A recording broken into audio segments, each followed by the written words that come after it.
بسم اللہ الرحمن الرحیم۔ حج کی فرضیت کے لیے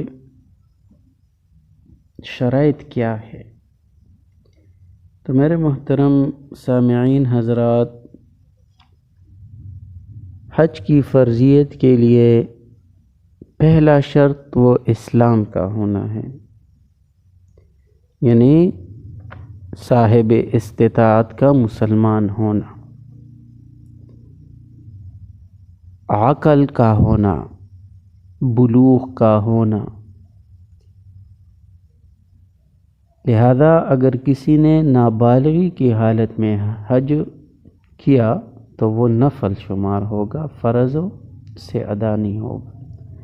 اگر وہ بلوغ ہونے کے بعد صاحب استطاعت ہے تو وہ دوبارہ حج ادا کرے گا۔ آزادی کا ہونا، استطاعت کا ہونا، اور استطاعت میں پھر سواری یہ بھی آ جاتا ہے کہ وہ سفر پر قدرت رکھتا ہو، اپنی سواری سے یا کرائے کی سواری سے۔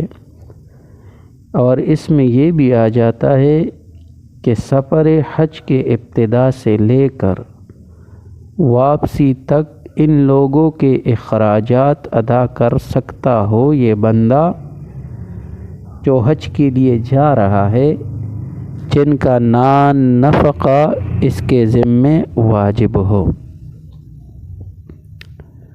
اس کے علاوہ حج کی شرائط میں سے یہ بھی ہے کہ بندے کو حج کی فرضیت کا علم ہو۔ لہذا جو شخص دارالحرب میں ہے اور وہاں اسلامی تعلیمات نہیں پہنچ سکتی تو اس کے لیے اس بات کا علم ضروری بھی ہے کہ اس کو حج کی فرضیت کا علم ہو، اور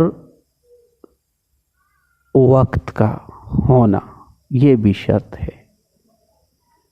لہذا حج اس شخص پر فرض ہوگا جس کو اتنا موقع ملے کہ وہ ان میں حج ادا کر سکتا ہو، جو عام طور پر راجح قول کے مطابق وہ ذی الحجہ کے وہ ایام ہیں جن میں حج ادا ہوتا ہو۔